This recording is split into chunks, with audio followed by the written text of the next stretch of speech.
रात के ठीक 12:30 बज रहे थे। मुंबई के पॉश इलाके में सन्नाटा छाया हुआ था और तभी मल्होत्रा विला में एक तेज चीख गूंजी। पर उस चीख को सुनने वाला कोई नहीं था। अगली सुबह रोहित की पत्नी ने जब रोहित की लाश देखी तो सीआईडी को बुलाया। सीआईडी टीम सायरन बजाती हुई घटना स्थल पर पहुंची। लाश की जांच करो। Yes sir. इंस्पेक्टर रविकांत और सब इंस्पेक्टर अजय ने डेड बॉडी का पंचनामा शुरू किया। शरीर पर चाकू के गहरे घाव थे। इस दौरान रोमा और शीला ने नोटिस किया कि खिड़कियां, दरवाजे सब अंदर से बंद थे। बाहर किसी के आने जाने का कोई सुराग नहीं था। ड्राइंग रूम में सीआईडी टीम बैठी थी। सामने सोफे पर रोहित की पत्नी नीता मल्होत्रा, छोटा भाई अमन मल्होत्रा और नौकर रामलाल थे। नीता की आंखें लाल थी, अमन बेहद गुस्से में था और रामलाल घबराया हुआ था। हम चाहते हैं कि आप लोग सच सच बताएं कि कल रात आप कहाँ थे और क्या कर रहे थे। सर, मैं अपनी सहेली की बर्थडे पार्टी में गई थी। वापस आकर मैंने ये सब देखा। मैं अपने दोस्त के घर था। मैं तो भाभी के भी बाद आया हूँ। रामलाल, तुमने कुछ नहीं बताया? मुझे नींद की गोली खाकर सोने की आदत है, इसीलिए मुझे रात में क्या हुआ कुछ नहीं पता। तुम झूठ बोल रहे हो रामलाल। नहीं, मैं सच कह रहा हूँ। ठीक है, आप लोग यहीं रहिए, हम दोबारा आएंगे। चलो। फिर अगले दिन डॉक्टर दास रिपोर्ट लेकर ऑफिस में दाखिल हुए। सर, फॉरेंसिक रिपोर्ट आ गई है। रोहित की हत्या रात 11:45 से 12 बजे के बीच हुई है। ना कोई जहर, ना कोई नशीली दवा। मतलब कातिल ने बस हमला किया। हैरानी की बात यह है कि कमरे के अंदर सिर्फ रोहित के फिंगरप्रिंट्स हैं। तो फिर सवाल ये उठता है कि कातिल अंदर आया कैसे? चलो एक बार फिर मल्होत्रा विला चलकर बातचीत करनी पड़ेगी। वो लोग फिर से रोहित के घर पहुंचे। नीता जी, आपने कहा था कि आप बर्थडे पार्टी में थी। हाँ। लेकिन हमें पता चला है कि आप वहां पर थी ही नहीं। नीता जी, सच्चाई बताइए, आप पार्टी में नहीं थी तो फिर कहाँ थी? मैं अपनी माँ के घर गई थी। फिर आपने पार्टी का झूठ क्यों बोला? क्योंकि रोहित ने मुझे किसी को बताने से मना किया था। लेकिन क्यों? क्योंकि हमें ब्लैकमेल किया जा रहा था। ब्लैकमेल? कौन कर रहा था? रोहित का पुराना बिजनेस पार्टनर संदीप। ओह, ऐसा? तब तो हमें संदीप से मिलना पड़ेगा। सीआईडी संदीप के ऑफिस पहुंची। संदीप एक आरामदायक कुर्सी पर बैठा था। उसकी आंखों में न कोई डर है और न ही अफसोस। संदीप, तुम्हें पता है हम यहाँ क्यों आए हैं? हाँ, तुम लोगों को शक है कि मैंने रोहित को ब्लैकमेल किया था। यही ना? शक ही नहीं, हमें सबूत भी मिल सकते हैं। ब्लैकमेल? अरे मुझे उसकी मौत से क्या फायदा? तो फिर तुम रोहित को धमकी क्यों दे रहे थे? अगर धमकी दी होती तो रोहित पुलिस के पास क्यों नहीं जाता? सच ये है कि मैंने उसे धमकाया ही नहीं। वो लोग एक दूसरे की ओर देखते हैं। मामला उलझता जा रहा था। चलो यहाँ से, कोई फायदा नहीं है। मल्होत्रा विला की सीसीटीवी फुटेज निकालो। वो लोग वापस आ गए। लेकर रात 11:30 बजे एक काली गाड़ी धीरे धीरे मल्होत्रा विला के सामने आकर रुकती है। कुछ सेकंड तक वहां खड़ी रहती है और फिर अचानक गायब हो जाती है। सर, ये गाड़ी हत्या से ठीक 15 मिनट पहले आई थी। गाड़ी किसकी है? स्वामी तुरंत कंप्यूटर पर कुछ टाइप करता है। कुछ सेकंड्स बाद स्क्रीन पर गाड़ी की डिटेल्स आ जाती हैं। सर, ये गाड़ी किसी और की नहीं, रोहित के पुराने नौकर विजय की है। विजय, जो 6 महीने पहले नौकरी छोड़ चुका था। ये अब यहाँ क्यों? जाओ, इसके घर जाओ, पता करो। वो लोग विजय के घर पहुँचते हैं और दरवाजा खटखटाया जाता है। लेकिन अंदर से कोई आवाज नहीं आती। लगता है विजय यहाँ नहीं है। दरवाजा तोड़ो, हमें तलाशी तो लेनी पड़ेगी। अजय दरवाजा तोड़ता है। सीआईडी टीम अंदर जाती है, लेकिन घर खाली था। कपड़े अस्त व्यस्त थे, मानो किसी ने जल्दबाजी में भागने की कोशिश की हो। क्या विजय मर्डर के बाद भाग गया? तभी रविकांत के पास एक कॉल आता है। सर, विजय की लाश मिल गई है।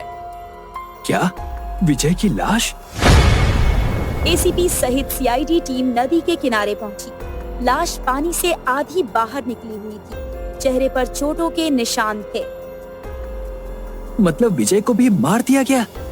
क्या वो कोई राज जानता था इसलिए? अब जरा संदीप का पता करो कि उसकी बातों में कितनी सच्चाई है। रोमा और शीला संदीप के होटल पहुंचती है, जहां वो मोस्टली रहता था। हम सीआईडी से हैं। क्या हमें होटल के सीसीटीवी फुटेज मिल सकते हैं? रिसेप्शनिस्ट कंप्यूटर चेक करता है और स्क्रीन पर फुटेज दिखाता है। फुटेज में संदीप होटल के अंदर बैठा हुआ दिख रहा था। रात ठीक 11:30 बजे। मतलब संदीप सच बोल रहा था। वो 11:30 बजे होटल में था। बहुत कंफ्यूजन है। सीआईडी की टीम रोहित की कॉल हिस्ट्री देख रही थी। सर, मर्डर से ठीक पहले रात 11:44 पर उसने किसी से 6 मिनट तक बात की थी। कौन था वो शख्स? नंबर किसी फेक आईडी पर लिया गया था, असली नाम और पहचान छिपाने के लिए। मतलब कातिल ने प्लानिंग के साथ नंबर लिया था ताकि उसका नाम सामने ना आए। लेकिन ये नंबर किसके नाम से लिया गया, इसे ट्रेस करो। और एक काम करो, पहले नीता और उसके बेटे अमन के पास चलो। अभी तक हमने उनकी तलाशी नहीं ली है। टीम नीता के घर पहुंची और तलाशी शुरू हुई। नीता बेहद परेशान दिख रही थी। तभी स्वामी को उसके बैग से एक मुड़ी तुड़ी चिट्ठी मिली। तुम सच नहीं बताओगी तो अंजाम बुरा होगा। नीता, ये चिट्ठी तुम्हें किसने भेजी थी? मुझे नहीं पता। ये कुछ दिन पहले मेरे बैग में मिली थी। मैं डर गई थी, इसीलिए किसी को बताया नहीं। डर तो तुम्हें अब लगना चाहिए। तुम लोग तलाशी जारी रखो, शायद कुछ और मिल जाए। इंस्पेक्टर रविकांत दीवारों को ध्यान से देखता है और एक जगह अजीब सी खरोंचों को नोटिस करता है। सर, यहाँ कुछ गड़बड़ है, चेक करो क्या है। वो दीवार पर जोर से हाथ मारता है और अचानक एक गुप्त दरवाजा खुल जाता है। सीढ़ियां तहखाने की ओर जा रही थी। सीआईडी टीम टॉर्च जलाकर नीचे उतरती है। तहखाने में चारों तरफ धूल और जाले थे, लेकिन एक टेबल पर खून से सने फिंगरप्रिंट्स दिखाई दे रहे थे। सर, खून! फिंगरप्रिंट्स का सैंपल फॉरेंसिक टीम को भेजा जाता है। कुछ घंटों बाद रिपोर्ट्स आ जाती हैं। सर, डीएनए रिपोर्ट आ गई है। ये फिंगरप्रिंट्स रोहित के भाई अमन की है। सीआईडी टीम अमन को गिरफ्तार कर पूछताछ करना शुरू करती है। अमन बेहद घबराया हुआ था। वो पसीने से तरबतर था। अमन, सच सच बताओ, तुमने रोहित को क्यों मारा? मैंने रोहित को नहीं मारा। रोहित के शरीर पर कोई संघर्ष के निशान नहीं थे। इसका मतलब है कि वो कातिल को पहचानता था। मतलब कि तुम। नहीं नहीं। लेकिन कमरा अंदर से बंद था। अगर ये बाहर गया तो दरवाजा अंदर से लॉक कैसे हुआ? कमरा असल में अंदर से बंद नहीं था। दरवाजे के लॉक के साथ छेड़छाड़ की गई थी। इसने बाहर निकलने के बाद ऐसा इंतजाम किया कि दरवाजा अंदर से लॉक दिखे। हाँ तो नीता, अब सच बताने का वक्त आ गया है। नीता के चेहरे का रंग उड़ जाता है। वो हड़बड़ाते हुए बोलती है, अरे आप मुझसे क्यों पूछ रहे हैं? फिंगरप्रिंट तो अमन के मिले हैं ना, तो उसी से पूछिए ना। फोन तो उसने ही किया था। तुम सीआईडी को बेवकूफ समझती हो क्या? अमन उस रात घर में था ही नहीं। ये बात हम ऑलरेडी पता लगा चुके हैं। घर में सिर्फ रोहित और तुम थे, और तुम्हारे पास मोटिव भी है। इसीलिए खुद बता दो। हम बताएंगे तो बात ज्यादा बढ़ जाएगी। हाँ, मैंने ही रोहित को मारा। मुझे पता चला कि रोहित का अफेयर चल रहा है। मैं बर्दाश्त नहीं कर सकी। मैंने अमन को किसी बहाने से बाहर भेज दिया और स्टडी रूम में रोहित से बात करने के लिए गई। बहस इतनी बढ़ गई कि गुस्से में मैंने चाकू उठा लिया और एक झटके में ही सब खत्म हो गया। अब तुम्हें फांसी होगी, फांसी। तुमने प्लानिंग करके दरवाजे के लॉक के साथ छेड़छाड़ की ताकि ये सुसाइड लगे, लेकिन जुर्म का कोई परफेक्ट प्लान नहीं होता नीता। सीआईडी ब्यूरो में हंसी मजाक चल रहा था क्योंकि आज एसीपी रंधावा छुट्टी पर थे। सभी लोग एक दूसरे की टांग खींच रहे थे। अयो, आज तो मजा आ गया जी। ऐसा लग रहा कि ब्यूरो में कोई काम ही नहीं है, वरना एसीपी सर हमेशा सर पर सवार रहते हैं जी। ऐसा मत बोलो, वो हैं तभी उनके डायरेक्शन की वजह से हम हर केस को आसानी से सॉल्व कर पाते हैं। अयो मुरुगन, मैं ऐसा थोड़ी ना कह रहा जी कि मुझे एसीपी सर पसंद नहीं, लेकिन कभी कभी शांति भी अच्छी लगती है। कितना अच्छा माहौल है आज ऑफिस का, शांति शांति, सिर्फ शांति और कोई काम नहीं। तो स्वामी सर, फिर आपकी शांति हो गई। देखिए एसीपी साहब आ रहे हैं और वो परेशान दिख रहे हैं, इसका मतलब कोई ना कोई केस जरूर है। अयो, इस शांति को मेरी ही नजर लग गई। आज तो ऑफिस का माहौल ही कुछ अलग है। मैं नहीं था तो क्या किसी के पास कोई रिस्पॉन्सिबिलिटी ही नहीं थी? क्या ऑफिस ओवर हो गया है जो इस तरह से हंसी मजाक चल रहा है? और रविकांत, तुम इन सबके सीनियर होने के बावजूद हंसी ठिठोली में इनका साथ दे रहे हो। सॉरी सर, वो आज कोई ऐसा केस था नहीं सर, और ना ही कोई दूसरा इन्वेस्टिगेशन, इसीलिए बस हम लोग बातें कर रहे थे। वैसे आप तो छुट्टी पर थे ना सर, फिर अचानक कैसे आ गए? मुझे छुट्टी पर से आने का कोई शौक नहीं है, मगर मेरी छुट्टी कैंसिल कर दी गई क्योंकि शहर के बाहर ऑर्फनेज में इतना बड़ा कांड हो गया है और आप लोग यहाँ पर बातें कर रहे हैं। तुरंत सब लोग रेडी हो जाओ और हमें अभी ऑर्फनेज चलना है। सर बताइए तो सही, आखिर बात क्या हुई है? ऑर्फनेज से 5 लड़कियां गायब हो गई हैं। हमें तुरंत उनका पता लगाना होगा, इससे पहले कि मीडिया वाले कुछ बवाल करें।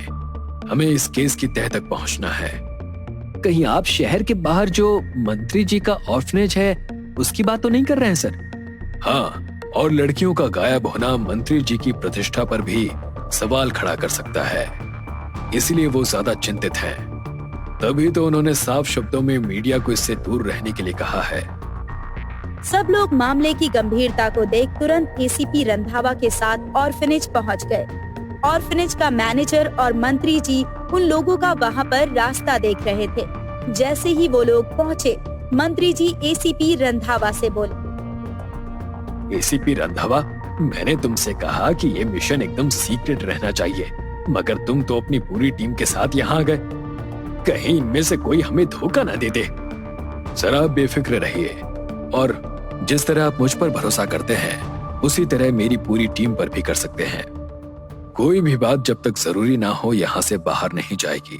गाइस, तुम लोग भी बोलो, बताओ इन्हें कि ये हम पर ट्रस्ट कर सकते हैं। Yes sir, he can trust us. Good sir, अब आप हमें पूरी डिटेल दीजिए। आपको कब पता चला कि लड़कियां गायब हैं, या फिर वो लोग कहीं खुद की मर्जी से गई हो, या फिर किडनैप हुई हैं, मतलब कुछ भी। किसी पर कोई शक है क्या आपको? वही तो समझ में नहीं आ रहा है कि किडनैपिंग है या फिर वो लोग ऑर्फनेज छोड़कर चली गई। क्योंकि यदि किडनैपिंग भी होती है तो हमारे ऑर्फनेज के बाहर की सीसीटीवी फुटेज में कुछ तो नजर आता, मगर वो लड़कियां कॉलेज से वापस आई ये तो कैमरे में नजर आ रहा है, मगर उसके बाद कहाँ गई कुछ समझ में नहीं आ रहा है। इसका मतलब लड़कियां आपके ऑर्फनेज से ही गायब हुई हैं। जी हाँ, इसीलिए तो मंत्री जी परेशान हैं कि यदि ये बात बाहर पता चल गई तो उनका नाम बदनाम हो जाएगा। आप कुछ भी करके उन लड़कियों को ढूंढ लीजिए। जी, हमें हमारा काम मत बताइए कि हमें क्या करना है। उन लड़कियों को ढूंढने की जिम्मेदारी हमारी है। आप अपना परिचय दीजिए। जी, मैं इस ऑर्फनेज का मैनेजर हूँ। यहाँ सब कुछ मेरी ही निगरानी में होता है। तो आपकी ही निगरानी में वो लड़कियां गायब हो गईं? सर, ये आप क्या कह रहे हैं? मैंने कुछ नहीं किया। आप ऐसे ही इन पर शक कर रहे हैं। मैं इन पर आंख बंद करके भरोसा करता हूँ, तो आप भी इन पर भरोसा कर सकते हैं। इन्होंने ऐसा कुछ नहीं किया होगा। इनफैक्ट इन्होंने ही मुझे इन्फॉर्म किया कि लड़कियां गायब हो गई हैं। यदि इन्होंने कुछ किया होता तो ये मुझे क्यों इन्फॉर्म करते। एक बात और है, पहले भी लड़कियां गायब हुई थी, मगर हमने उस बात को दबा दिया। शायद यही हमारी सबसे बड़ी गलती थी, जिसका खामियाजा हम अब भुगत रहे हैं। What? किसी लड़की की गायब होने की खबर को आप हल्के में कैसे ले सकते हैं? रोमा और शैला, बातों में समय जाया ना करो। दूसरी लड़कियों से पूछताछ शुरू करो, शायद किसी को कुछ पता हो। और मैनेजर साहब, आप आइए, हमें पूरे ऑर्फनेज का एक विजिट दीजिए और बताइए कि यहाँ पर कैमरे कहाँ कहाँ लगे हैं, और इस मेन दरवाजे के अलावा कोई और भी दरवाजा है क्या जहाँ से कोई बाहर आ जा सकता है? एसीपी साहब, यहाँ से बाहर जाने के लिए केवल एक ही दरवाजा है। एसीपी रंधावा के कहने पर इंस्पेक्टर शैला और रोमा दोनों ऑर्फनेज की लड़कियों से पूछताछ करने लगे और एसीपी रंधावा के साथ inspector Ravikant, sub inspector Ajay और जूनियर इंस्पेक्टर स्वामी पूरे ऑर्फनेज का मुआयना करने लगे। मैनेजर के अनुसार सच में ऑर्फनेज से बाहर निकलने का कोई और रास्ता नहीं था। अयो, यहाँ तो कोई और रास्ता नहीं है। खिड़कियों पर भी ग्रिल लगी हुई है। फिर वो लड़कियाँ क्या हवा में गायब हो गई? हवा में गायब हुई हो या जमीन में दब गई हो, हम तो उन्हें ढूंढ निकालेंगे। रविकांत सर, सीसीटीवी फुटेज में कुछ नजर आया? उन लड़कियों के कॉलेज जाने के बाद केवल एक फूड डिलीवरी वैन आई थी, जिसमें से खाने पीने का सामान तो भीतर आया, मगर कुछ भी बाहर नहीं गया। मजदूर लोग जो सामान लेकर आए थे वही बाहर गए। लड़कियां कहाँ गईं कुछ समझ नहीं आ रहा। सब लोग ढूंढो, कुछ तो मिसिंग है जो अभी तक हमारी नजरों के सामने नहीं आया है। सर, हमने सब लोगों से पूछताछ की तो पता चला कि वो 5 लड़कियां एक ही रूम में रहती थी। कॉलेज जाने के बाद सभी ने मेस में डिनर किया और उसके बाद वो लोग अपने रूम में चली गई। अगली सुबह उनके गायब होने की खबर मिली। उनके कमरे में भी ऐसा कोई क्लू नहीं मिला जिससे पता चले कि उन्हें जबरदस्ती ले जाया गया हो। सारे कमरों की अच्छी तरह से तलाशी करो, कोई कमरा बाकी तो नहीं रह गया। ऑर्फनेज के ग्राउंड फ्लोर का लास्ट रूम बंद था। लड़कियों ने कहा उस रूम में केवल टूटा फूटा फर्नीचर है, कभी नहीं खुलता, इसलिए हमने उसे छोड़ दिया। ये क्या किया आप लोगों ने? कोई भी कमरा नहीं छोड़ना था। मैनेजर साहब, उस कमरे की चाबी लेकर आइए। उस कमरे की चाबी का आप क्या करेंगे साहब? वो कमरा तो बहुत टाइम से बंद है, वैसे भी उसमें कबाड़ के अलावा कुछ भी नहीं है। वो सब हम डिसाइड करेंगे। फिलहाल आप उस कमरे की चाबी लेकर आइए। जब तुमसे कमरे की चाबी मांगी जा रही है तो चाबी लेकर आने में प्रॉब्लम क्या है? तुरंत चाबी ला कर दो। जी सर, उस कमरे की चाबी कहाँ है? मुझे कुछ याद नहीं है। कोई बात नहीं, चाबी कहाँ है अगर ये याद नहीं है तो क्या हुआ, दरवाजा तोड़ देंगे। अजय, जाओ दरवाजा तोड़ दो। लेकिन ऐसे कैसे आप दरवाजा तोड़ देंगे? अजय ने उस मैनेजर की बात नहीं सुनी और जाकर उस दरवाजे को तोड़ दिया। कमरे के अंदर वाकई कबाड़ भरा हुआ था, जगह जगह जाले लटके हुए थे। अयो, ये मैनेजर तो सच बोल रहा था। यहाँ पर धूल मिट्टी के अलावा कुछ नहीं है। अब तो आपको यकीन हो गया ना सर? चलिए मेरे साथ बाहर चलते हैं। वहाँ की स्थिति को देखकर एसीपी का शक और गहरा हो गया। इतनी भी क्या जल्दी है? जब यहाँ पर आ ही गए हैं तो क्यों ना जांच कर ली जाए। शैला, पूरे कमरे की अच्छी तरह से तलाशी लो। कोई भी नए फिंगरप्रिंट या कुछ और मिले तो मुझे बताओ। सर, यहाँ क्या मिलेगा? आप बेकार में ही परेशान हो रहे हैं। सर, ये देखिए। ओह माय गॉड, इस दीवार के पीछे क्या है? दीवार के पीछे क्या होगा? ये कमरा खत्म हो गया और क्या? ये लास्ट बाउंड्री है ऑर्फनेज की। अगर ये लास्ट बाउंड्री है तो फिर यहाँ पर आधे पैर का निशान कैसे बना? अब तुम ये दीवार का राज बता रहे हो या फिर हम इस दीवार को तोड़ दें? अजय के बोलने पर मैनेजर ने कोई जवाब नहीं दिया, बल्कि उसने भागने की कोशिश की। वो भाग ही रहा था कि उसे सीआईडी की टीम ने पकड़ लिया। मुझे माफ कर दीजिए, मुझसे बहुत बड़ी गलती हो गई। मैंने उन लड़कियों का सौदा मुंबई के जाने माने रईस इंसान के साथ कर दिया था। जब मैं ऑर्फनेज में आया था तो मेरा विजन साफ था कि मुझे यहाँ से पैसे कमाने हैं। मैंने यहाँ रहकर धीरे धीरे लड़कियों और मंत्री जी का भरोसा जीता और उसके बाद स्टोर रूम, जहां पर कोई नहीं जाता, वहां पर उस रूम के बीच में एक दीवार खड़ी कर दी। लड़कियों को मैंने उस दीवार के पीछे ही छुपा कर रखा था। सोचा था जब आप लोग तलाशी लेकर यहाँ से चले जाएंगे तो चुपचाप मैं उन्हें वहां से बाहर निकालकर उनका सौदा पूरा कर दूंगा। मैंने खुद ही मंत्री जी को बताया था ताकि कोई मुझ पर शक ना करे, मगर आप लोगों ने तो उन्हें ढूंढ लिया। अब अपना सौदा पूरा करना जेल की सलाखों के पीछे जाकर। मुजरिम कानून को कितना ही धोखा देने की कोशिश क्यों ना करे, मगर कोई ना कोई सबूत जरूर छोड़ देता है।